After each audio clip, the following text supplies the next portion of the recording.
হযরত বায়জিদ বুস্তামি ছোট্ট বাচ্চা ছেলে, গভীর রাত্রে মা অসুস্থ, পানির পিপাসায় জেগে উঠেছেন। বাবারে পিপাসায় শেষ হয়ে গেলাম, পানি দাও। ছেলে ঘরের ভিতরে পানি না পেয়ে বাইরে দৌড়াদৌড়ি করলেন। অনেক দূর থেকে পানি নিয়ে এসে দেখেন মা ঘুমায় গেছেন। পানি নিয়ে দাঁড়ানো পৌষ মাস, মাঘ মাসের শীতের রাত, ফজরের সময় মায়ের ঘুম ভেঙে গেল। তাকিয়ে দেখেন বাইজিদ দাঁড়ানো, হাতে পানি থরথর করে কাঁপছে। জিজ্ঞাসা করে, বাইজিদ তুমি দাঁড়ানো কেন? ছোট্ট বাচ্চা বলে, মা পানি চেয়েছিলে তুমি গভীর রাত্রে, পানি ঘরে ছিল না, অনেক দূর থেকে আনতে হয়েছে। মা বলছে, ঘুমাও নাই কেন গ্লাস ছুঁয়া? বাচ্চা বলে, ঘুমাই নাই। তুমি যদি আবার পানি চাও, সময় মতো যদি দিতে না পারি, মা তোমার কষ্ট হবে। এই জন্য ফজর পর্যন্ত আমি দাঁড়ায় আছি, কখন তুমি পানি চাও। মা হাতের থেকে পানি নিয়ে পান করলেন। বাইজিদকে বিছানার উপরে আরাম করে কম্বল দিয়ে ঘুম পড়াইয়া দিলেন। হযরত বাইজিদের মা উযু করে ফজরের নামাজ পড়ে সিজদায় চলে গেলেন। চিৎকার মেরে কেঁদে বলেন, আমার রব, আমার আল্লাহ, আমি আমার বাইজিদের মা, আমি মা হয়ে বাইজিদের জন্য দোয়া করি। বাইজিদ আমার জন্য আজকে যা করেছে, আমি মা, আমার কলিজা ঠান্ডা হয়ে গেছে। হায় আল্লাহ, আমি বাইজিদের জন্য দোয়া করি, তুমি তাকে সুলতানুল আরিফিন বানাইয়া দিও। মঞ্জুর হয়ে গেল আল্লাহ পাকের কাছে দোয়া। আমার ভাইরা, আল্লাহ পাক বলছেন, খবরদার আমার ইবাদতের পরে মা বাপ, আল্লাহর ইবাদতের পরে কারা? মা বাপ। মা বাপকে সম্মান করো, শ্রদ্ধা করো, মোহাব্বত করো, কিসমত খুলে যাবে, কিসমত খুলে যাবে। মা বাপকে সম্মান করো। হযরত আবু হুরায়রা রাদিয়াল্লাহু তাআলা আনহু রাসূলের সামনে এসে কাঁদতেছে। হুজুর বলছেন, আবু হুরায়রা কাঁদো কেন? কাঁদো কেন? রাতের বেলা কাঁদো। হযরত আবু হুরায়রা বলছেন, হুজুর আমাকে মা মেরেছেন। হুজুর বলছেন, মা মারলো কেন? কোন অপরাধ করেছো? কোন গোস্তাখি করেছো? আবু হুরায়রা বলছেন, না হুজুর, কোন গোস্তাখি করি নাই, তবে মারলো কেন? হযরত আবু হুরায়রা বলছেন, হুজুর আমি আপনার দরবার থেকে ফিরতে রাত হয়ে গিয়েছিল। মা জিজ্ঞেস করলেন, আবু হুরায়রা এত রাত্রে কোথায় ছিলি? বললাম, আমি ছিলাম যে কদম চুমতে পারলে দুনিয়া ধন্য হয়, সেই দরবারে নববীর কদম মোবারক থেকে আসতে আমার দেরি হয়েছে। আমার মা মুশরিকা, আপনার নাম শুনে তার গায়ে আগুন জ্বলে উঠলো, আমাকে ধরে মারা আরম্ভ করলো। বলল, হয় আমার বাড়ি ছাড়বি, আর না হয় মুহাম্মদ সাল্লাল্লাহু আলাইহি ওয়াসাল্লামের দরবার ছাড়বি। আমি বললাম, আমার মা, তুমি বুড়ি মানুষ, তোমার গায়ে যত শক্তি আছে সমস্ত শক্তি দিয়ে আমারে পিটাও, আমারে মারো। মারতে মারতে আমাকে বাড়ি থেকে তুমি বের করে দাও। তোমার বাড়ি শুদ্ধ, তাম দুনিয়া ছেড়ে দিতে পারি, আল্লাহর নবীর কদম মোবারক ছেড়ে দিতে পারি না। হুজুর আমার মা আমাকে গলা ধাক্কা দিয়ে বের করে দিয়েছেন। হুজুর বলছেন, আবু হুরায়রা তোমার মা তোমাকে মেরেছে, তুমি আমার কাছে নালিশ করছো? আমার তো এখানে ইন্টারফেয়ার করার কিছুই নেই। সুবহানাল্লাহ, সুবহানাল্লাহ, মা তোমাকে মেরেছে, এখানে আমার করার কিচ্ছু নাই। বিশ্বনবী বলছেন, এত বড় পাওয়ারফুল নবী, লেজিসলেটিভ পাওয়ার, সারে আল্লাহ তাকে বানিয়েছেন শরীয়ত প্রণেতা।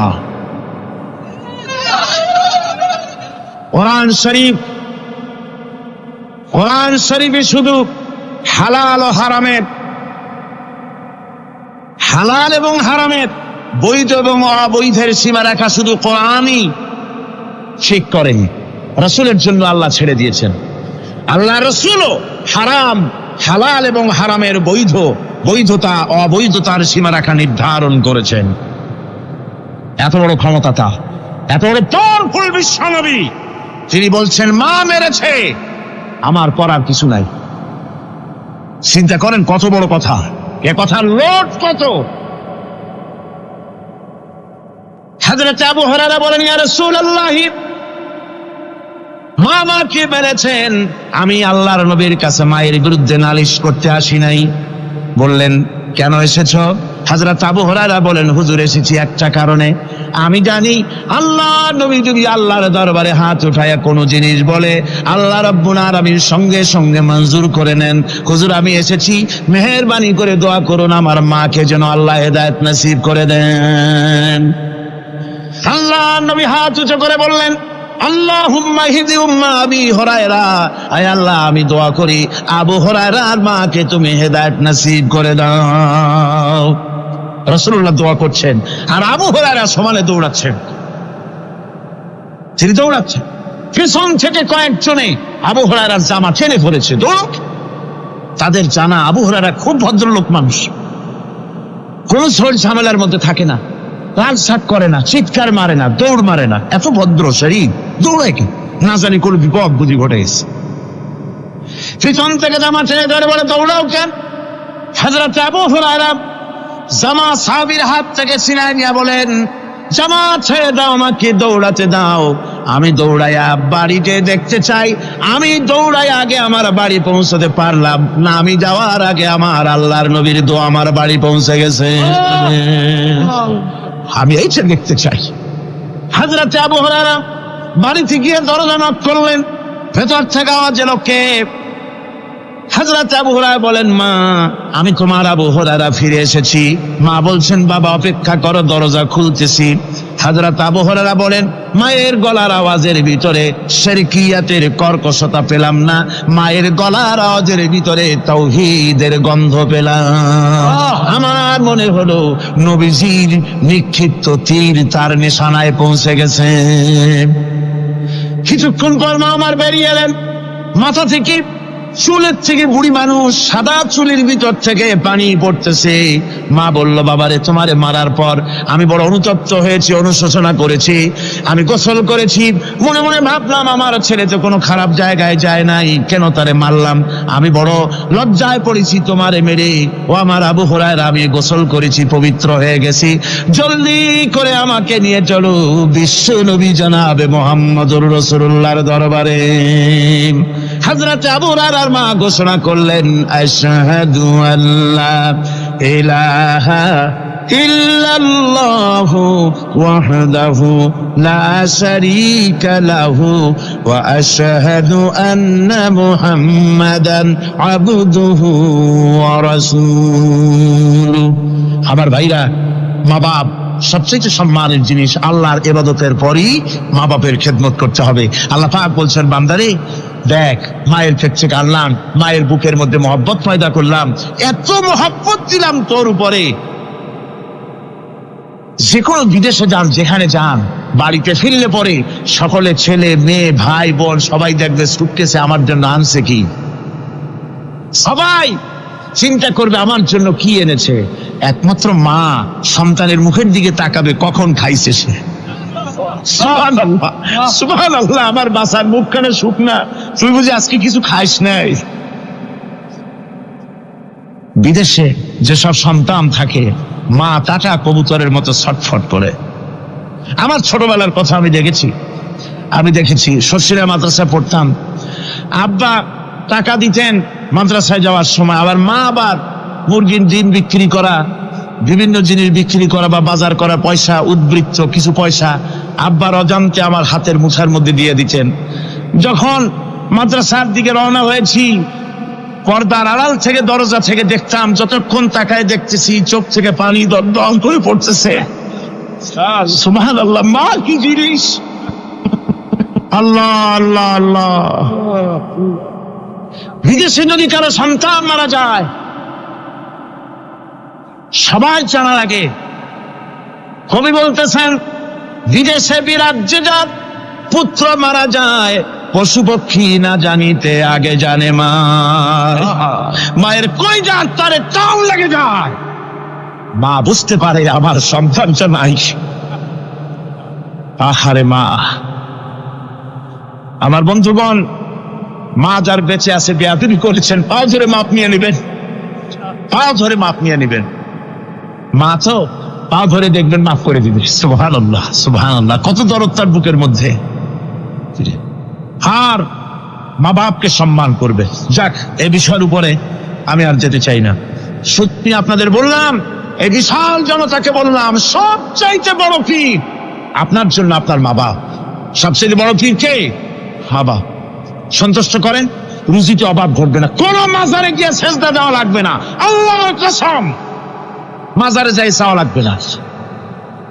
মা বাপের মা বাপকে খেদমত করেন, মা বাপকে খুশি করেন, মা বাপকে খাওয়ান, হাদিয়া দেন, মা বাপ খুশি, রুজিতে বরকত হবে, ব্যবসায় বরকত হবে, ঋণগ্রস্ত থাকবেন না, সম্মান আল্লাহ বাড়ায় দিবেন। সুবহানাল্লাহ বিহামদি, রাসূলুল্লাহর হাদিস। এই জন্য আমি অনুরোধ করব, মা বাপকে সম্মান করবে। নবী করিম সাল্লাল্লাহু আলাইহি ওয়াসাল্লাম ইন্তেকাল করলেন, এরপরে ক্ষমতা এলেন হযরত আবু বকর, প্রধান বিচারপতি হলেন হযরত ওমর।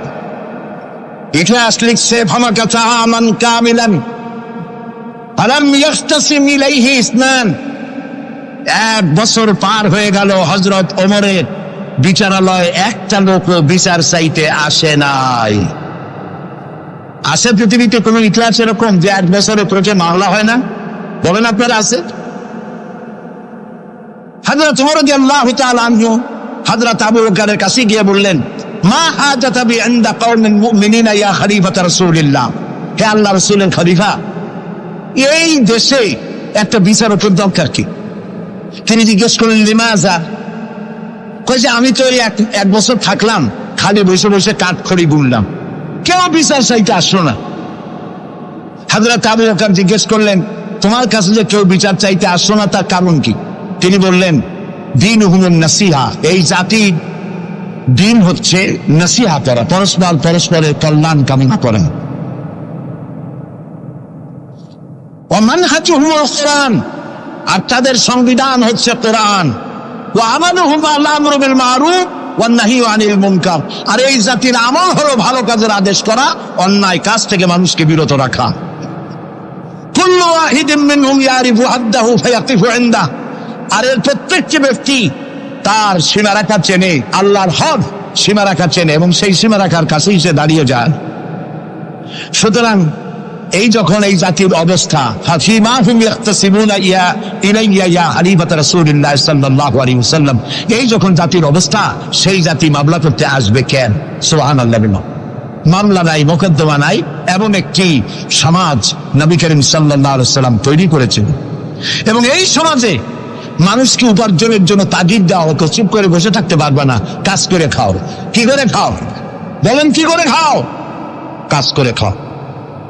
হাত যে এইভাবে করে নেয়, এই হাতের কোনো দাম নাই, এভাবে করে তিনি দেয়, সেই হাতের দাম বেশি। সুবহানাল্লাহ।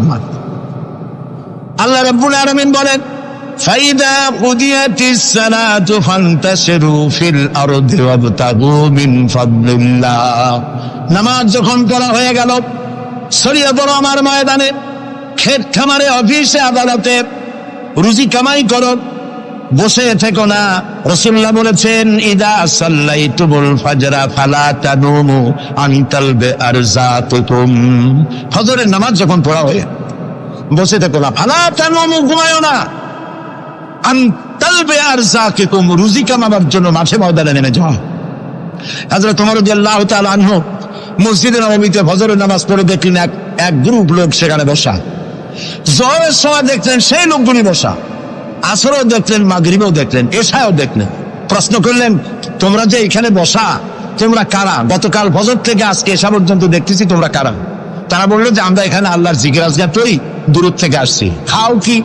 যে কিছু লোকেরা আমাদেরকে রান্না বান্না করে খাও, আমরা আল্লাহর জিকির করি তো এই জন্য রান্না বান্না করে আমাদের খাওয়াই যায়।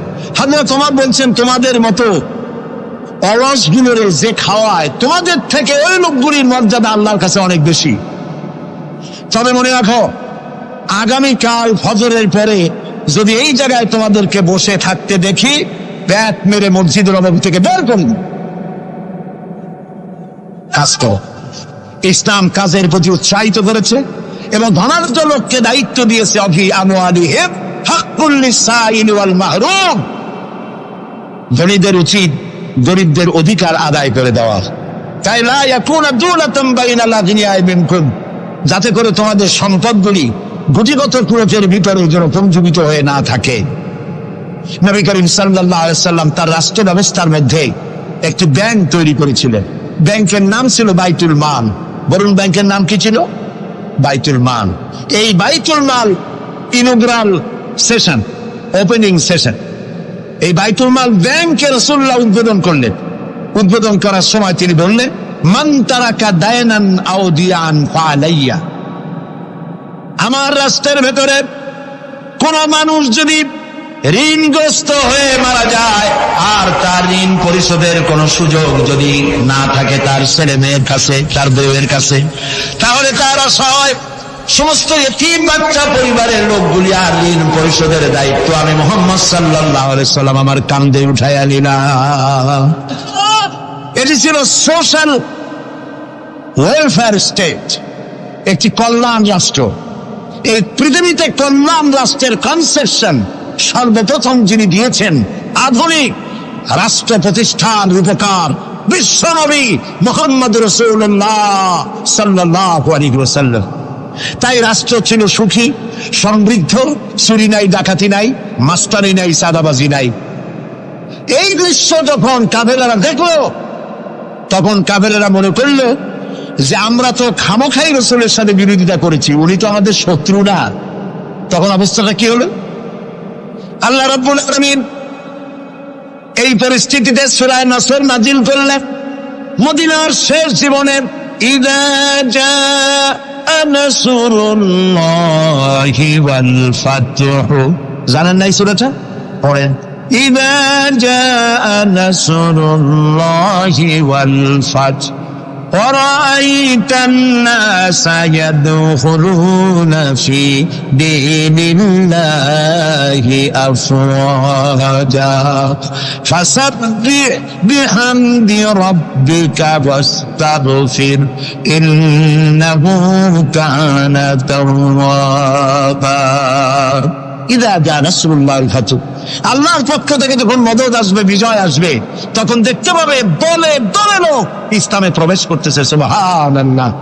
মদিনার জীবনের শেষ দিকে আরব ভূখণ্ডে একটা কাফেরও ছিল না, সবাই পড়েছে লা ইলাহা ইল্লাল্লাহু মুহাম্মাদুর রাসূলুল্লাহ। সুবহানাল্লাহ। প্রিয় ভাই সব, এই ছিল ইসলামী রাষ্ট্রের রূপরেখা। রাসূলুল্লাহ বলেছেন আমি তো চলে যাব, চিরকাল থাকবেন। তারাকতু ফীকুম আমরাইন লান তাদিল্লু মা তামাসসাকতুম বিহিমা কিতাবুল্লাহ ওয়া সুন্নাতু রাসূল। আমি চলে যাব, দুটো জিনিস তোমাদের জন্য রেখে গেলাম। বলেন কয়টা জিনিস? একটা হলো আল্লাহর কিতাব, আর একটা কি? সুন্নাতে রাসূল। এই দুইটা জিনিস রেখে গেলাম। মারির দাঁত দিয়ে কামড়ে ধরো, তাহলে পৃথিবীতে তোমরা বিচ্ছিন্ন হবে না, ধ্বংস হবে না। সুবহানাল্লাহ। প্রিয় ভাই সব, নবী করিম সাল্লাল্লাহু আলাইহি ওয়াসাল্লাম দুটি জিনিস রেখে গেলেন। কয়টা রাখলেন বলেন? দুইটা। চেন চলে কয়টা লাইন দিয়া? বলেন। দুইটা লাইন। দুইটা লাইনের উপরে চেন চলে। চেন কি? কতগুলি কম্পার্টমেন্ট, এর মধ্যে মানুষ বসে, মাল সামান নিয়ে মানুষ বসলো। চাকার দূরত্ব আর লাইনের দূরত্ব যদি সমান থাকে, তাহলে কমলাপুর থেকে ছাড়বে, শ্রীরকম চলে যাবেন আরামসে, সব বুঝে ঘুমাইতে ঘুমাইতে, ঠিক কিনা? বোঝেন কথা? কিন্তু মাঝখানে যদি চাকাগুলো একটু সেরায় যায়, ফাঁক বেশি হয়ে যায়, অথবা লাইন যদি একটু দেখা হয়ে যায়, তাহলে ট্রেন কি চলবে? কি হবে? অ্যাক্সিডেন্ট হলে যাত্রীরা কি হবে? মারা যাবে, মালপত্র সব শেষ হয়ে যায়, ঠিক না? সুতরাং এটা যেমন বুঝলেন, আমরা আজ ছিলাম বেহেশতে, আসলাম দুনিয়া। আল্লাহ রাব্বুল আলামিন এই দুনিয়াবাসীদেরকে জান্নাতে নিতে চান। সুবহানাল্লাহ বলে। এই জন্য দুইটা লাইন করে দিয়েছেন। দুইটা লাইন রাসূলুল্লাহ পেতে দিয়ে গেলেন। একটার নাম হলো কোরআন, আর একটার নাম হাদিস। আর আপনার আমার দেহ, এই দেহগুলিকে ধরেন কম্পার্টমেন্ট, বগি, ট্রেনের বগি। এই বগি, এই ট্রেন, এই দেহ নামক বগিকে চালাবার জন্য কতগুলি চাকা দরকার। সেই চাকা হলো অর্থনীতির চাকা, রাজনীতির চাকা, সমাজনীতির চাকা, স্বরাষ্ট্রনীতির চাকা, পররাষ্ট্রনীতির চাকা। এই সব চাকাগুলি কোরআন হাদিস নামক দুইটা লাইনের উপরে যদি ছেড়ে দেন, কোরআন হাদিস অনুযায়ী যদি চালান, দেহ নামক গাড়ি দুনিয়া থেকে ছাড়বে, লাস্ট ডেস্টিনেশন আল্লাহর জান্নাতে চলে যাবে। আর যদি দেহ নামক এই গাড়িকে চালাতে গিয়া রাজনৈতিক চাকা যদি দৌড় দেয় ইংল্যান্ডের দিকে, সংস্কৃতির চাকা যদি দৌড় দেয় ভারতের দিকে, গণতন্ত্রের চাকা যদি দৌড় দেয় আমেরিকার দিকে, তাহলে দেহ নামক গাড়ির কি হবে? অ্যাক্সিডেন্ট অবধারিত। কথাটা কি বোঝা কঠিন না সহজ? সুতরাং আসুন, কোরআনের, আল্লাহ রাসূলের বলা ওই কোরআন আর ওই হাদিস, এই দুইটা নিয়ে আমাদের জীবনকে পরিচালিত করতে চেষ্টা করি। এবং এই চেষ্টা ফলবতী হতে পারে পার্লামেন্টে। 1000 বছর ওয়াজ করে যা করতে না পারবেন, পার্লামেন্টে যদি কোরআনের পক্ষের লোকেরা মেজরিটি হয়, তাহলে 1000 বছর ওয়াজের তুলনায় একটা বিল পাস করলে অতি তাড়াতাড়ি তা হয়ে যায়। এই জন্য জনগণকে সেভাবে তৈরি হতে হবে, প্রস্তুতি নিতে হবে এবং বুঝতে হবে কোরআনের আইন ছাড়া সন্ত্রাস দুর্নীতি নির্মূল হবে না, হবে না, হবে না। ডক্টর শহীদুল্লাহ যখন ডক্টরেট ডিগ্রি করে দেশে ফিরলেন, তো লোকেরা মনে করলো ডক্টর হয়ে আসছে। পুরান ঢাকার লোকেরা সবাই গেল তার কাছে জ্বর, সর্দি, ব্রঙ্কাইটিস, টাইফয়েড, নিউমোনিয়ার ওষুধ আনার জন্য। তিনি যে এত বুঝাইতে চেষ্টা করলেন যে আমি ওষুধের ডাক্তার না, আমি ভাষার ডাক্তার। পুরান ঢাকার লোকেরা কইল ডক্টর হইছে মগর ওষুধ দিবার পারে না। ডক্টর মরহুম শহীদুল্লাহ তিনি বক্তৃতা করতে গিয়ে বলতেন শিক্ষিত লোকদেরকে, উনি তো সাধারণ লোকদের মধ্যে বক্তৃতা করতেন না, শিক্ষিত লোকদের মধ্যে বক্তৃতা করতে গিয়ে বলতেন, তোমরা যতই শিক্ষা গ্রহণ করো, ব্রিফকেস ভর্তি করে যত ডক্টরের ডিগ্রি আনো না কেন, এই কিতাবের জ্ঞান যদি না থাকে তোমরা পণ্ডিত, তবে তোমরা মূর্খ পণ্ডিত। এই কিতাবের জ্ঞান যদি থাকে তাহলে তোমরা সত্যিকারের পণ্ডিত হইতে পারবা। সেই কিতাবখানার নাম কি? আল কোরআন। আমি আজ আপনাদের সামনে এই কোরআন থেকে সেই কথাগুলি বলবো ইনশাআল্লাহ। আপনারা দোয়া করেন যেন বলতে পারি। আমি আল্লাহর কাছে নিজেকে সমর্থ করতেছি, সুবহানাকা লা ইলমা লানা ইল্লা মা আল্লামতানা। আল্লাহ তাআলা, আমার তো কোনো জ্ঞান নাই, আমি তো লোকেরা আমাকে মুফাসসিরে কোরআন বলে, কিন্তু আমি তো জানি আমি কি, আমি কোরআনের একজন ছাত্র মাত্র। এই লাখো জনতাকে তোমার কোরআন থেকে বলা তৌফিক দান করে দিও, বলি আমিন। প্রিয় ভাই সব, শয়তানের ওয়াসওয়াসা থেকে আসুন আগে পানা চেয়ে নি। সবাই পড়েন আমার সাথে, আউযু বিল্লাহি মিনাশ শাইতানির রাজীম, বিসমিল্লাহির রাহমানির রাহিম। বিতাড়িত মজদুদ শয়তানের ওয়াসওয়াসা থেকে আল্লাহর কাছে পানা চাই, বলেন আমিন। পরম করুণাময় আল্লাহ রাব্বুল আলামিন নামে শুরু করছি। আল্লাহ তাআলা আমাদেরকে সৃষ্টি করে অন্ধকারে ছেড়ে দেননি। কি বলেন, অন্ধকারে ছেড়ে দিয়েছেন? কেউ কেউ বলে যে না, আল্লাহ তাআলা কি রাস্তা করেছেন? আল্লাহ তাআলা রাস্তা তৈরি করেছেন, এটা আপনাদের বুঝতে হবে। পাহাড়িয়া এলাকায় আপনি যদি হারায় যান, সেখানে কোনো গভর্নমেন্ট রাস্তা করে নাই, কিন্তু আল্লাহ তাআলা গিরিপথ তৈরি করে রাখছেন। মরুভূমির মধ্যে যদি হারিয়ে যান, সেখানেও আপনি দিক নির্দেশনা পাবেন।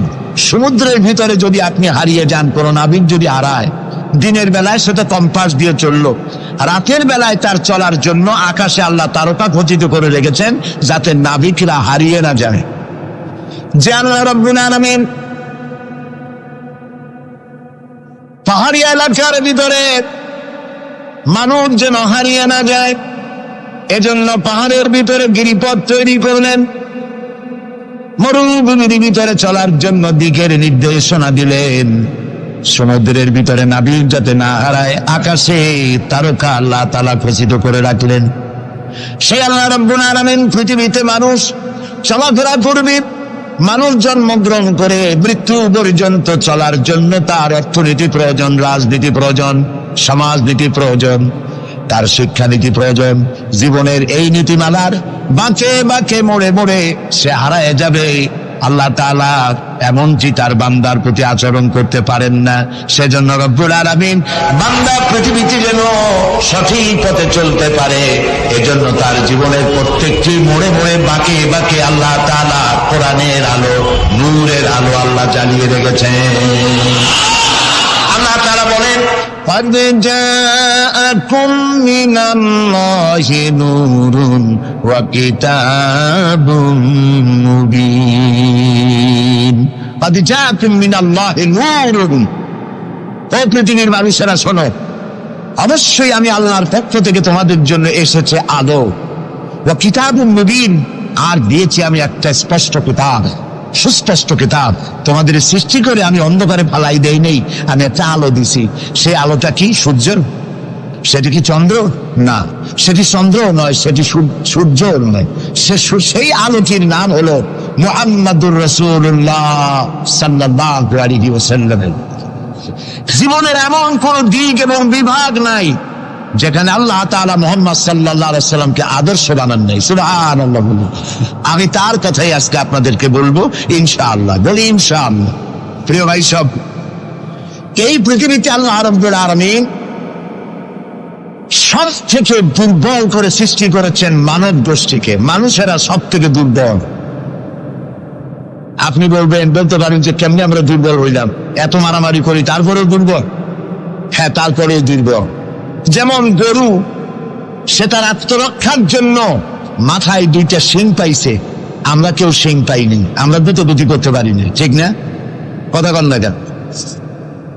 কুকুরে কামড়াইতে পারে, কুকুরের কাজ কুকুরে করেছে, কামড় দিয়েছে পায়, তাই বলে কি কুকুরে কামড়ানো মানুষের শোভা পায়? মানুষ কি কুত্তার গা কামড় দিতে পারবে? ওই রকমের শক্তিশালী দাঁত মানুষের আল্লাহ দেন নাই। সাপেরে আল্লাহ তাআলা বিষধর দন্ত দিয়েছেন, বাঘেরে খাবার মধ্যে নখর দিয়েছেন, মূলার মতো মোটা মোটা দাঁত দিয়েছেন। এমনকি আত্মরক্ষার জন্য ভীমরুল বলারের রুল ফুটাবার মতো শক্তি আল্লাহ দিয়েছেন। এবার বলেন তো আপনার কাছে আত্মরক্ষার কি আছে? আপনি তো বলতেই পারেন বীরত্বের সাথে, হ্যান করেঙ্গে ত্যান করেঙ্গে, লাঠি কে আমদার মুগুর ভরেঙ্গে, বলতে পারবেন, কিন্তু লাঠির মধ্যে মুগুর আপনি ভরতে পারবেন না। মানুষের কাছে আত্মরক্ষার কোনো হাতিয়ার নাই। এই মাহফিলের মধ্যে যদি এখন একটা সাপ ঢোকে অথবা বড় জাতের কয়েকটা ব্যাঙ ঢোকে, লাফানো শুরু করবে এই মাথা দিয়া, এই মাথা দিয়ে লোক দৌড় আরম্ভ করবে। তারপর অন্তত সদরঘাট পর্যন্ত দৌড়াই গিয়ে জিজ্ঞেস করবে, ভাই আমরা দৌড়াই কেন? তো সামান্য ব্যাঙের সাথে পারি না, সামান্য সাপের সাথে পারি না, বললা ভীমরুলের সাথে পারি না।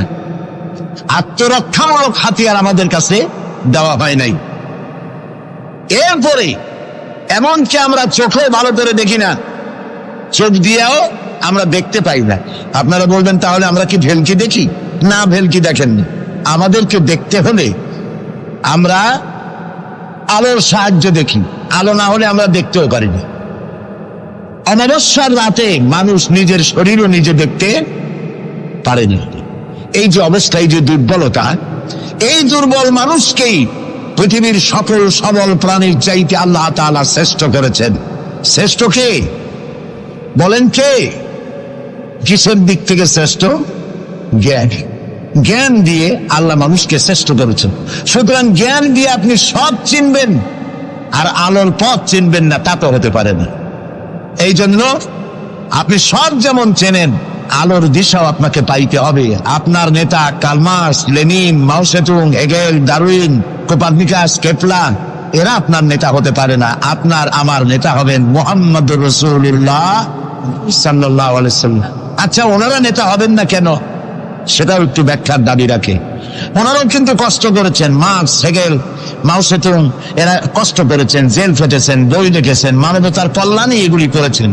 কিন্তু তাদের কথার কোনো মিল ছিল না। এক একজন এক এক ধরনের কথা বলেছেন, এবং তাদের কথা দিয়ে পৃথিবীর মানুষের জন্য কোনো স্থায়ী শান্তি প্রতিষ্ঠিত হয় নাই পৃথিবীর 1 ইঞ্চি জমিনের ওপারেও। এটা ঠিক কিনা? নবীদের কথায় আমাদের চলতে হবে, কারণ নবীদের কথার মধ্যে কোনো গরমিল হয় নাই। আদম আলাইহিস সালাম বলেছেন আল্লাহ এক, নূহ আলাইহিস সালাম বলেছেন বেশি হইতে পারে, নাউযুবিল্লাহ। ইব্রাহিম আলাইহিস সালাম বলেছেন আখিরাত আছে, আরেকজন নবী বলেছেন নাও থাকতে পারে। একজন নবী বলেছেন কবর আযাব হবে, আর একজনে বলেন এটা একটা আমার চিন্তায় না থাকতেও পারে। এইরকম নবীদের কথার মধ্যে কোনো ব্যস্কম হয়েছে? বলেন হয়েছে? কেন হয় নাই? কারণ দার্শনিক, রাজনীতিবিদ, ওদের যে শ্রেণী, ওর থেকে নবীদের শ্রেণী সম্পূর্ণ স্বতন্ত্র, এবং 2 শ্রেণীর মাঝে গালফ অফ ডিফারেন্স। দার্শনিক এবং রাজনীতিবিদরা তারা কথা বলেন নিজস্ব মন মস্তিষ্ক প্রসূত জ্ঞান দিয়ে, আর নবীরা কথা বলেন আল্লাহর জ্ঞান দিয়ে। এই জন্য পৃথিবীতে যত নবী এসেছেন সমস্ত নবীদের স্লোগান ছিল একটা। কয়টা ছিল? আদম আলাইহিস সালাম থেকে নিয়ে শুরু করে মুহাম্মাদুর রাসূলুল্লাহ সাল্লাল্লাহু আলাইহি ওয়াসাল্লাম পর্যন্ত যত নবী আল্লাহ পৃথিবীতে পাঠিয়েছেন সমস্ত নবীদের স্লোগান একটাই ছিল লা ইলাহা ইল্লাল্লাহু মুহাম্মাদুর রাসূলুল্লাহ। মুহাম্মদ রাসূলুল্লাহ নবী করিম সাল্লাল্লাহু আলাইহি ওয়াসাল্লামের সময় হয়েছে, আর বাকি সমস্ত নবীর সময় স্লোগান একটাই ছিল লা ইলাহা ইল্লাল্লাহ। কোনো বেশ কম নাই, সব নবীরা এক কথা বলেছেন। কারণ নবীরা যে কথা বলেছেন সমস্ত কথা আসছে একটা অফিস থেকে। কয়টা অফিস? এবার বলেন তো অফিসটার নাম কি? কার অফিস? আল্লাহর অফিস। এবং একজন মেসেঞ্জার সমস্ত নবীদের কাছে আল্লাহর মেসেজ বহন করে নিয়ে এসেছেন, সেই আল্লাহ কর্তৃক নিয়োগ প্রাপ্ত অথেন্টিক জেনুইন যিনি রাসূল ছিলেন, বার্তাবাহক ছিলেন, স্পেশাল মেসেঞ্জার ছিলেন, তার নাম কি? সুবহানাল্লাহ। পৃথিবীর সবচাইতে বেশি মর্যাদা এবং সব থেকে বেশি সুন্দর করে আল্লাহ তাআলা তাকে এই পৃথিবীতে পাঠিয়েছেন। তিনি যখন পৃথিবীতে আসলেন, পৃথিবীটা কি ছিল? চুরি, ডাকাতি, জিনা, ব্যভিচার, হত্যা, ধর্ষণে ভরপুর মরাজাতি। ওই যে বলেছিলাম মরাজাতি, এই মরাজাতিটারে কেমনে জিতে বানানো যায়, রাসূলুল্লাহ সেই চেষ্টা করলেন। 40 বছর বয়স এরা পাহাড় থেকে নেমে এলে কবি বলছেন উতর কর গারে হেরা সে সুয়ে কওম আয়া, উতর কর গারে হেরা সে সুয়ে কওম আয়া और एक नुस्खे किमिया साथ लाया। হেরা পাহাড় থেকে নবীজি নেমে এলেন, সাথে আনলেন পরশ পাথর, নাম কি? কোরআন। হেরা পাহাড় থেকে নেমে আসলেন, হাতে আনলেন পরশ পাথর। এই পরশ পাথরের ছোঁয়া যখন লাগলো ওমরের মতো পাথর সোনার টুকরা হয়ে গেল। সুবহানাল্লাহ। যারা ছিল নারী জাতির ইজ্জত, সতীত্ব, সংগ্রামের জম, তারা হয়ে গেল নারী জাতির পাহারাদার। সুবহানাল্লাহ বলুন। কোরআন মরা জাতিকে জিন্দা করছে। আহারে কপাল, সেই কোরআন শরীফ দিয়ে তাবিজ লিখি আমরা। আরে কপাল। বাংলাদেশে ইমদাদিয়া লাইব্রেরি, ওসমানিয়া লাইব্রেরি, কতগুলি লাইব্রেরি হয়েছে চকবাজার এলাকায়। আমি তাদেরকে অনুরোধ করব, আপনারা এই আকামটা কখনো করবেন না। ভালো কাজটা করতেছেন, বইপত্র ছাপেন, কিন্তু কোরআন শরীফের মধ্যে আপনারা তাবিজ ঢুকাইছেন।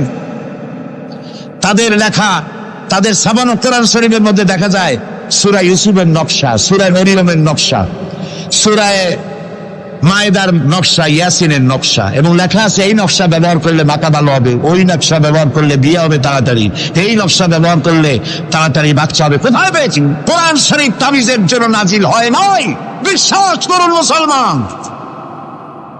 সুতরাং নকশা আঁকায়া কোরআন শরীফে ছাপানো আল্লাহর কালামের সাথে বেয়াদবি। যারা এই কাজটি করছেন আমি তাদেরকে অনুরোধ করি, আল্লাহর রাস্তায় এই কাজ বন্ধ করে দিন, আর তওবা করুন। কোথায় পেলেন? সূরার কতগুলি নকশা বানাইছেন, 577, 1372, 1940।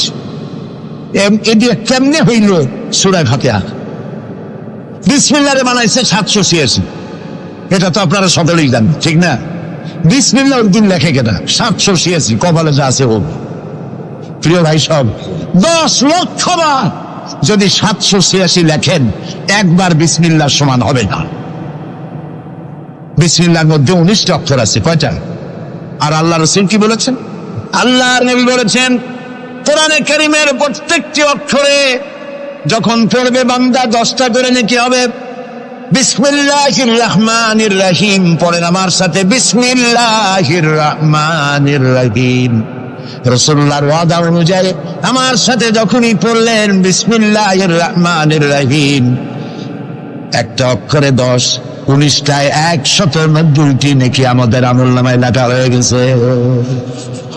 কাজে এই নকশা দিয়ে যারা তাবিজের ব্যবসা করে কিয়ামতে অবশ্যই আসামি হতে হবে। যারা কোরআনকে তাবিজের কাজে ব্যবহার করেছেন আল্লাহর কাছে দায়ী হতেই হবে, কারণ মানুষকে আপনারা বোঝাতে চেষ্টা করেছেন কোরআন তাবিজের কিতাব। অথচ কোরআন এসেছিল একটি সমাজ, একটি রাষ্ট্র বিপ্লব করার জন্য। রাসূলুল্লাহ হচ্ছেন পৃথিবীতে সুন্দর, সুখী, সমৃদ্ধশালী আধুনিক রাষ্ট্রের শ্রেষ্ঠ রূপকার। এবং এই কোরআন দিয়ে তিনি এমন এক রাষ্ট্র বিনির্মাণ করেছিলেন যেখানে চুরি ছিল না, ডাকাতি ছিল না, জেনা ছিল না, ব্যভিচার ছিল না, হত্যা ছিল না, ধর্ষণ ছিল না, সন্ত্রাস মুক্ত সমৃদ্ধি একটি সুখী সমাজ তৈরি করেছিলেন নবী করিম সাল্লাল্লাহু আলাইহি ওয়াসাল্লাম। প্রিয় ভাই সব, বড় আফসোস লাগে সেই কোরআনে শুধু চুমাই খাই, বুকেই লাগাই, আর এই কোরআন শরীফ নিয়ে আমরা কাজে লাগাইতে পারলাম না। এটা ঠিক কিনা? কোরআনকে কাজে লাগাইতে পারছি? পারি নাই। কোরআন শরীফ খালি ঝুলে ঝুলে পড়ি। দেখেন, রমজান মাসে আমাদের দেশের লোকেরা দেখতে করে, ভাই তোমার বাড়ি কি হয়েছে জানি না, আমার পুতের বউ 7 খতম, আমার মেয়ে ক্লাস 9-এ পড়ে, ও 3 খতম, ওর মায় 13 খতম, আর আমি নিজে এমনি এমনি খতম। আপনি প্রতিযোগিতা করে কোরআন শরীফ খতম করবেন, এই জন্য নাযিল হয়েছে কোরআন শরীফ। আপনি কি বিশ্বাস করেন? কোন কোন সাহাবী সূরা বাকারা শেষ করতে সময় লেগেছে 2 বছর 3 বছর। কেন পড়তে পারতেন না? তিনি সময় লাগলো কেন? এই জন্য সময় লেগেছে, এক একটি আয়াত তারা তেলাওয়াত করেছেন। শুনতেছেন কথা?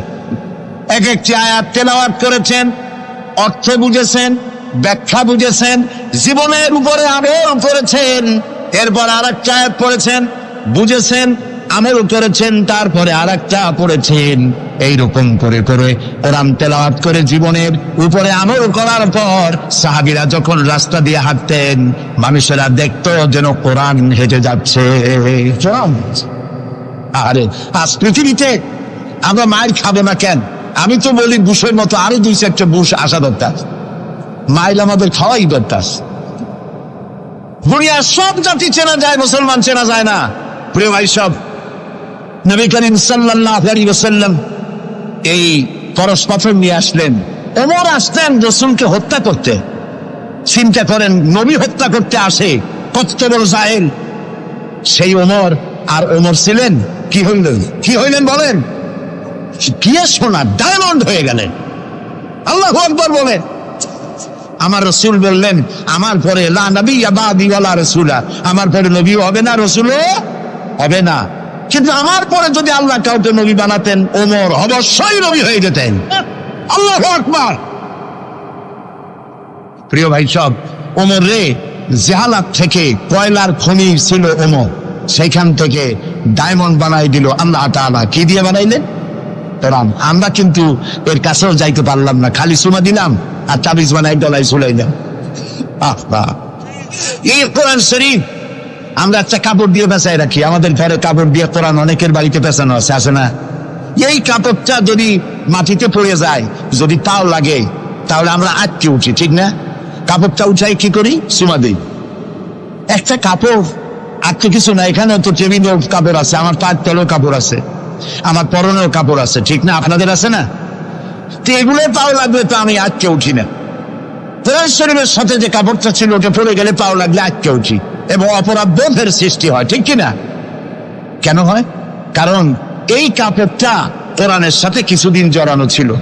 কয়েকটা দিন কোরআনের সাথে জড়িয়ে থাকার কারণে একটা কাপড়ের টুকরার ইজ্জত যদি বাড়ে, ইজ্জত যদি বেড়ে গেল, যাদের জন্য কোরআন নাজিল হইল ওদের ইজ্জত বাড়লো না। আমাদের ইজ্জত বাড়ছে। আমাদের ইজ্জত যদি বাড়বে, তাহলে ইরাকে বুশেরা আমাদের মারে কেন?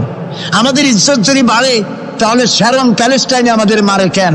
আমাদের ইজ্জত যদি বাড়ে, তাহলে কাশ্মীরে ভারতের কাফের সরকার আমাদের মারে কেন? আলজেরিয়ায়, বসনিয়ায়, চেচনিয়ায়, এরিত্রিয়ায়, সারা পৃথিবীতে আমরা মার খাচ্ছি। তাহলে কি এই কথা বুঝবো যে কোরআন থাকবে যে জাতির কাছে, কোরআনের কারণেই তারা মার খাবে? আল্লাহ কি বলে শুনি। আল্লাহ রাব্বুল আলামিন বলেন, তাহা মা আনজালনা আলাইকাল কুরআনা লিতাশকা।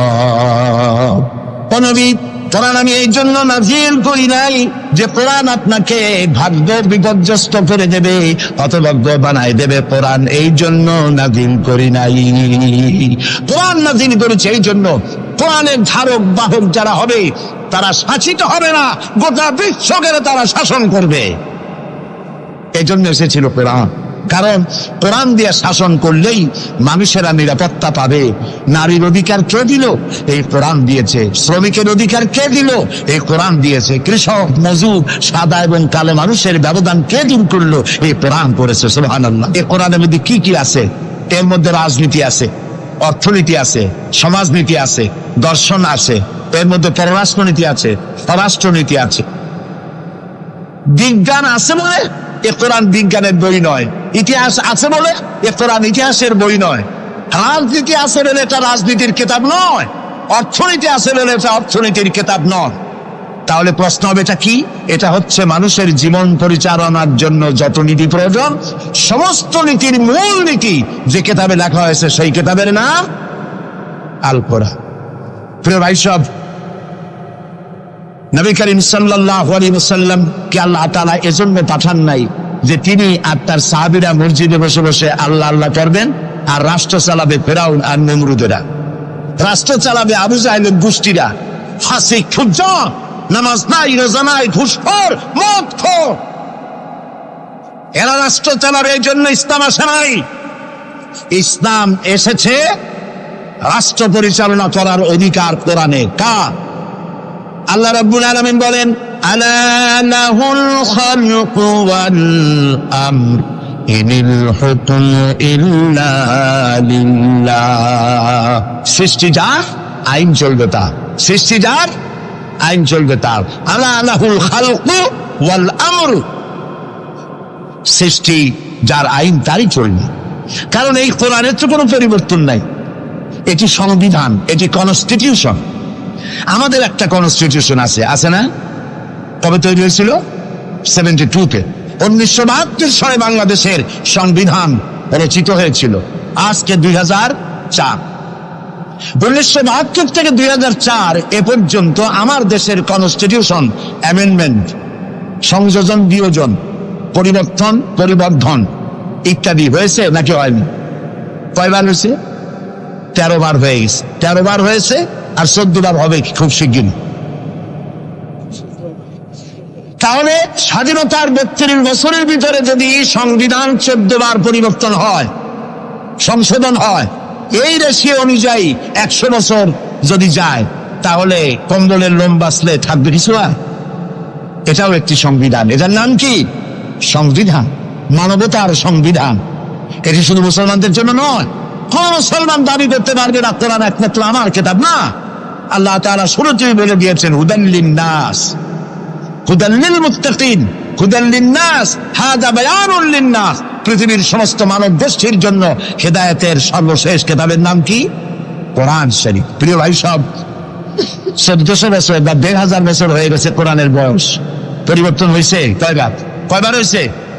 কিয়ামতের আগ পর্যন্ত আর কয়বার হবে? একবারও হবে না। কারণ এই কিতাব আসছে কার কাছ থেকে? আল্লাহর কাছ থেকে। তিনি নির্ভুল, তার কোনো ভুল নাই। আমার দেশের সংবিধান পরিবর্তন হয় কেন?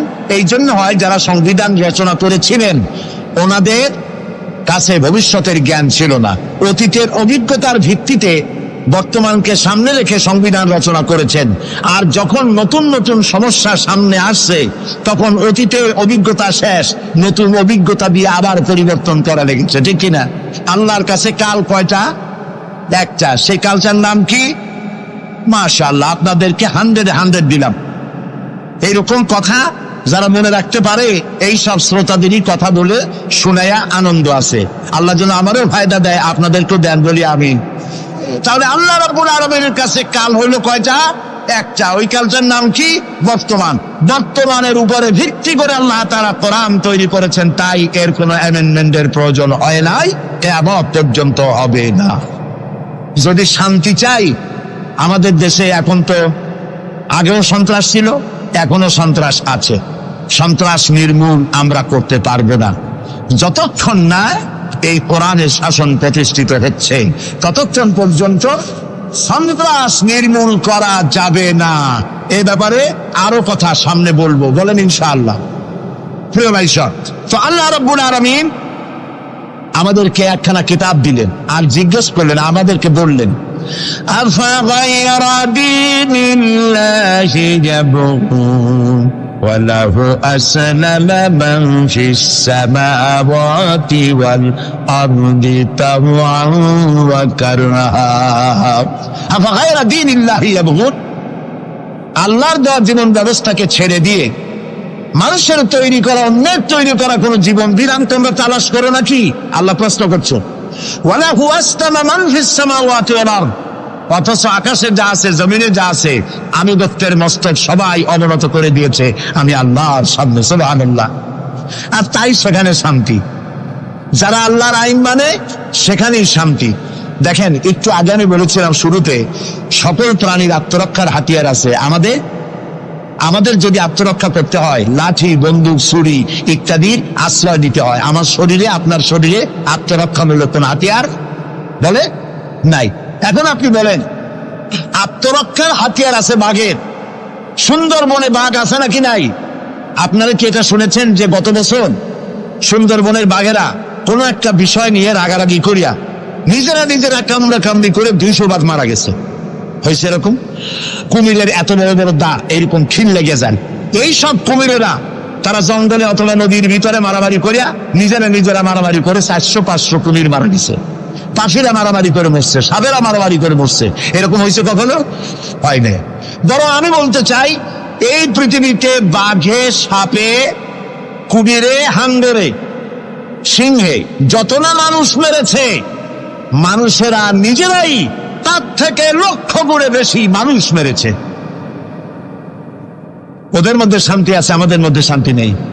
ওরা আল্লাহর আইন মানে, মানুষ আল্লাহর আইন অমান্য করে, আর সেই জন্যই মানুষকে অশান্তি পোহাতে হয়। এই অশান্তি থেকে বাঁচতে হলে পথ কি? আল্লাহ রাব্বুল আলামিন বলেন, ইত্তাবিউ মা উনজিলা ইলাইকুম মির রাব্বিকুম ওয়া লা তাত্তাবিউ মিন দুনিহি আউলিয়া।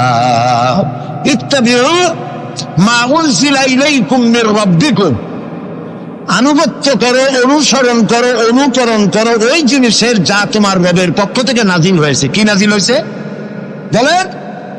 এইটার অনুসরণ করো। ওয়ালা তাত্তাবিউ মিন দুনিহি আউলিয়া। আর তোমাদের নেতারা যা কিছু তোমাদের জন্য বানিয়েছে তার অনুসরণ করো না। মানব রচিত আইনে শান্তি নাই। আল্লাহ তাআলা বলছেন, আমার বান্দারা, ইত্তাবিউ মা উনজিলা ইলাইকুম মির রাব্বিকুম, আল্লাহর পক্ষ থেকে যে কিতাব আসছে এইটার অনুসরণ করো, এটার মধ্যে সব আছে। নবী করিম সাল্লাল্লাহু আলাইহি ওয়াসাল্লাম এটাকে দিয়েছিলেন যেভাবে, সেইভাবে করতে হবে। আমরা কি নবীকে সেই মর্যাদা দেই?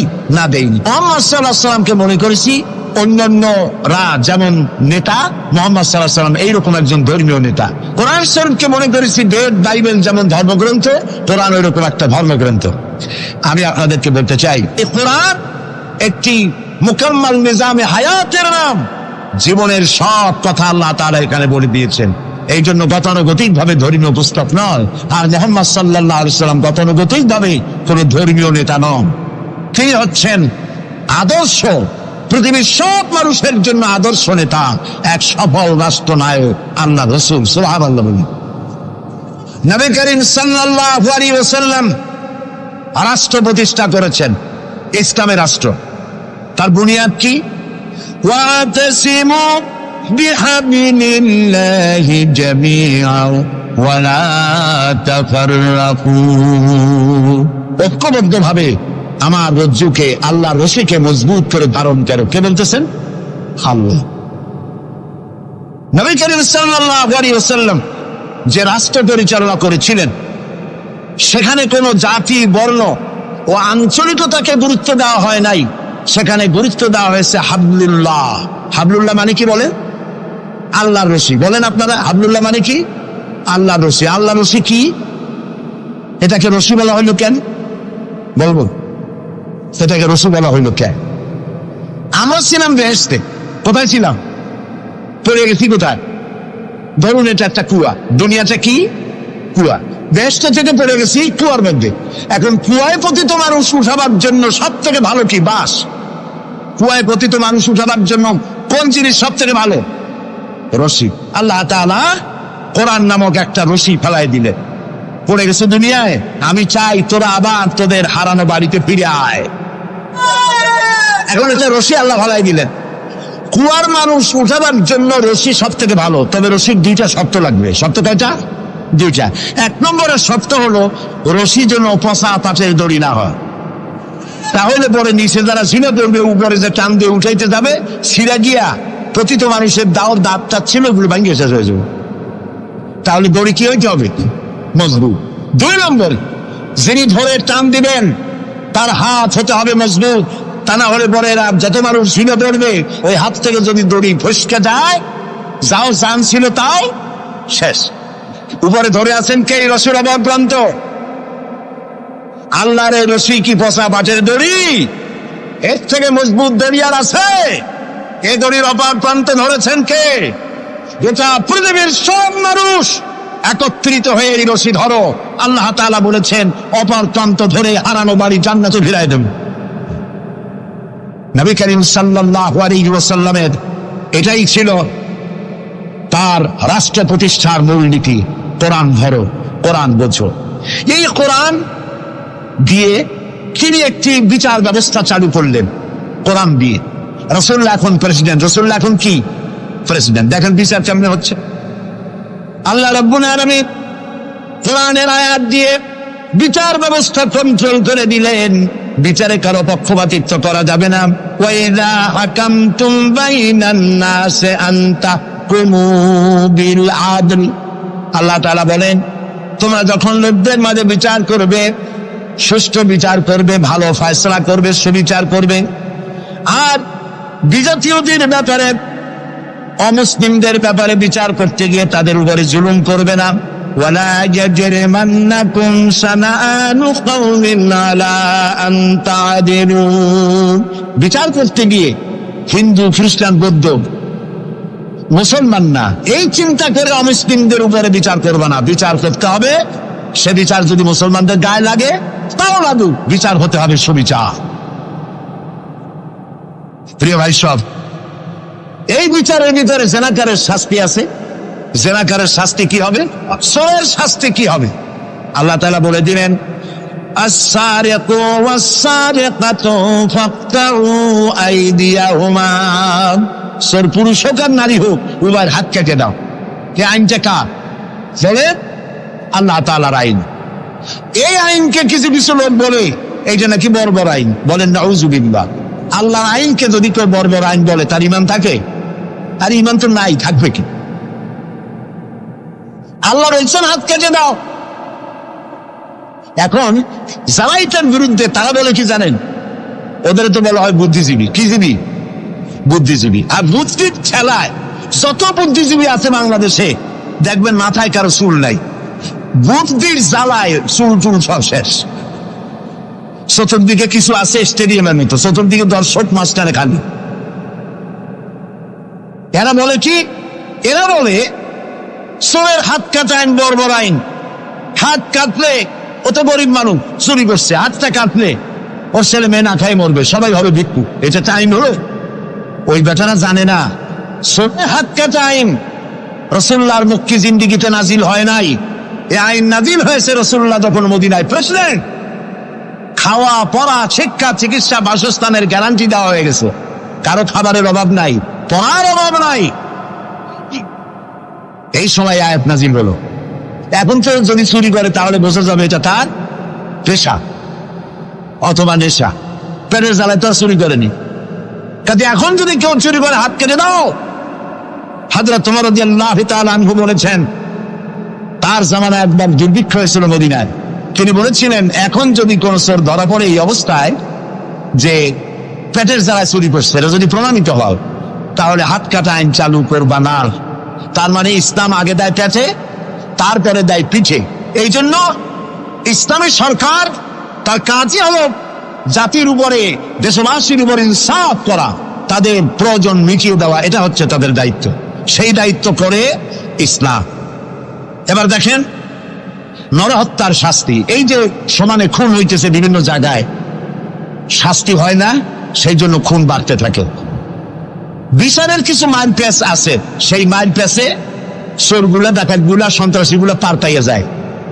পুলিশেরা জীবন প্রাণান্ত করে এক একটা আসামি ধরে, প্রাণান্ত করে আসামি ধরে, তারপরে হাইকোর্ট থেকে জামিন পেয়ে যায়। যারে ধরলো জামিন পেয়ে গেল। এখন তো সে পুলিশের নাকের ডগায় আঙ্গুল দিয়ে দেখা যায়, পাল্লা নামার আটকাইতে, ঠিক না? ইসলামের বিধান ভিন্ন। হত্যা করেছে, ইয়া আইয়ুহাল্লাযীনা আমানু কুতিবা আলাইকুমুল কিসাসু ফিল কাতলা, তোমাদের প্রতি নরহত্যার শাস্তি স্বরূপ কিসাস নির্দিষ্ট করা হয়েছে, অর্থাৎ হত্যার বদলে হত্যা। যে হত্যা করেছে প্রমাণিত হয়েছে, অলিভিয়া সপলটনের মাঠে রেডিওর সমস্ত চ্যানেলগুলিকে দাওয়াত দাও, পত্রিকার সাংবাদিকদের দাওয়াত দাও, লোকেরা দেখুক, সকলের সামনে ওকে হত্যা করা হোক। জিনার শাস্তি আযানি ওয়াযানিয়াতু আযানিয়াতু ওয়াযানি ফাজলিদু কুল্লা ওয়াহিদিন মিনহুমা মিআতা জালদা।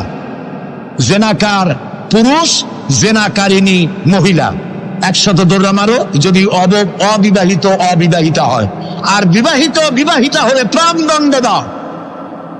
একজন ধর্ষক যে নারী ধর্ষণ করেছে, ধর্ষণ হচ্ছে না, বিচার নাই।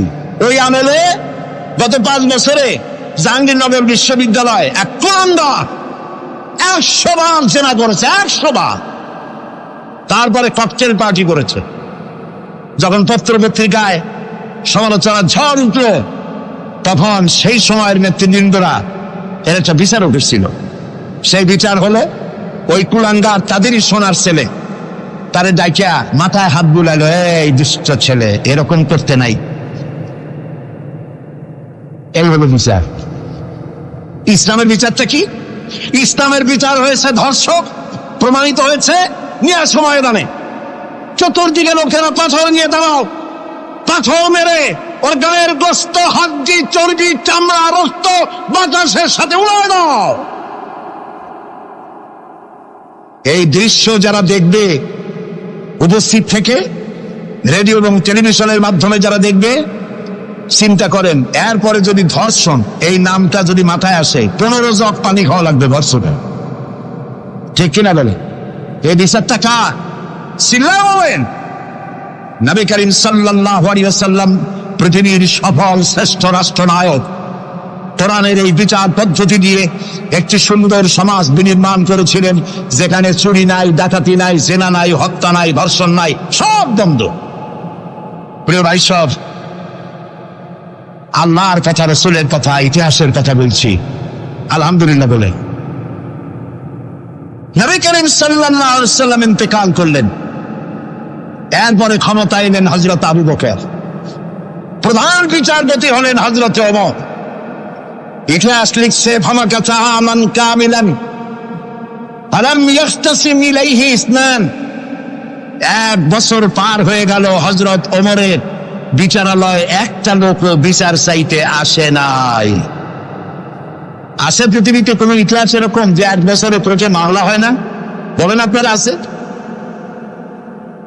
হযরত ওমর রাদিয়াল্লাহু তাআলা আনহু হযরত আবু বকরের কাছে গিয়ে বললেন, মা হাজাতা বি ইনদা কওমিন মুমিনিনা ইয়া খলিফাত রাসূলিল্লাহ, হে আল্লাহর রাসূলের খলিফা, এই দেশে একটা বিচারকের দরকার কি?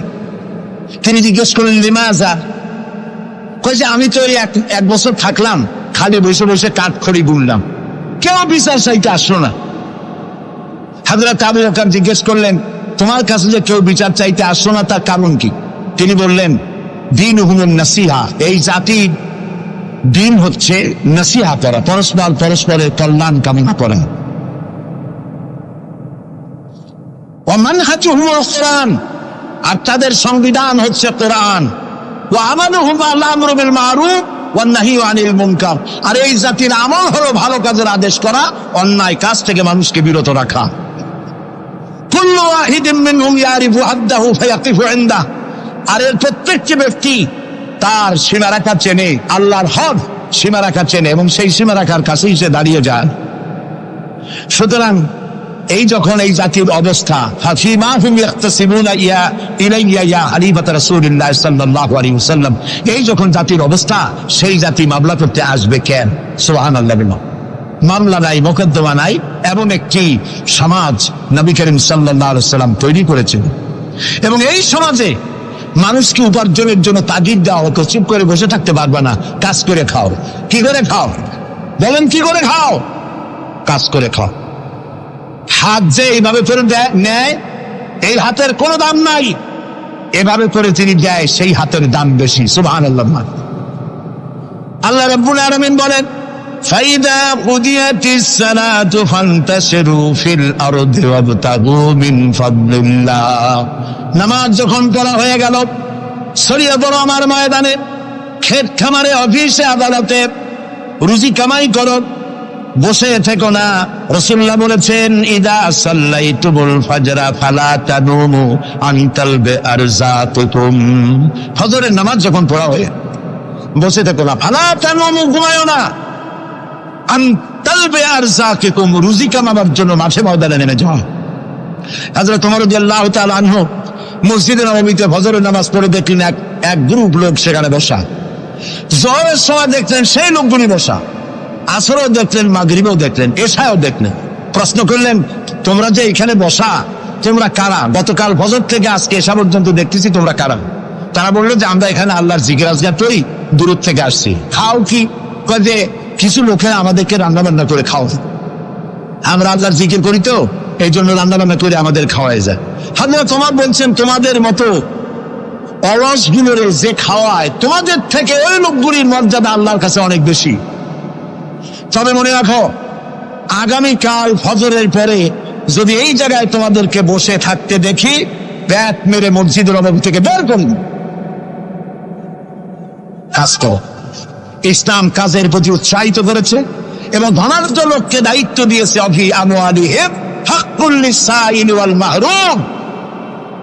ধনীদের উচিত গরিবদের অধিকার আদায় করে দেওয়া, তাই লা ইয়াকুনা দুলাতাম বাইনাল আগনিয়া মিনকুম, যাতে করে তোমাদের সম্পদগুলি গুটিগত কুরতের ভিতরে যেন পঞ্জীবিত হয়ে না থাকে। নবী করিম সাল্লাল্লাহু আলাইহি ওয়াসাল্লাম তার রাষ্ট্র ব্যবস্থার মধ্যে একটি ব্যাংক তৈরি করেছিলেন। ব্যাংকের নাম ছিল বাইতুল মাল। বলুন, ব্যাংকের নাম কি ছিল? বাইতুল মাল। এই বাইতুল মাল ইনগ্রাল সেশন, ওপেনিং সেশন, এই বাইতুল মাল ব্যাংকে রাসূলুল্লাহ উদ্বোধন করলেন। উদ্বোধন করার সময় তিনি বললেন, মান তারাকা দায়নান আও দিয়ান ফালাইয়া। আমার রাষ্ট্রের ভেতরে কোন মানুষ যদি ঋণগ্রস্ত হয়ে মারা যায় আর তার ঋণ পরিশোধের কোন সুযোগ যদি না থাকে তার ছেলে মেয়ের কাছে, তার বউয়ের কাছে, তাহলে তার অসহায় সমস্ত ইতিম বাচ্চা পরিবারের লোকগুলি আর ঋণ পরিশোধের দায়িত্ব আমি মুহাম্মদ সাল্লাল্লাহু আলাইহি সাল্লাম আমার কাঁধে উঠাইয়া নিলাম। এটি ছিল সোশ্যাল ওয়েলফেয়ার স্টেট, একটি কল্যাণ রাষ্ট্র। এই পৃথিবীতে কল্যাণ রাষ্ট্রের কনসেপশন সর্বপ্রথম যিনি দিয়েছেন, আধুনিক রাষ্ট্র প্রতিষ্ঠান রূপকার বিশ্বনবী মুহাম্মদ রাসূলুল্লাহ সাল্লাল্লাহু আলাইহি ওয়াসাল্লাম। তাই রাষ্ট্র ছিল সুখী, সমৃদ্ধ, চুরি নাই, ডাকাতি নাই, মাস্তানি নাই, সাদাবাজি নাই।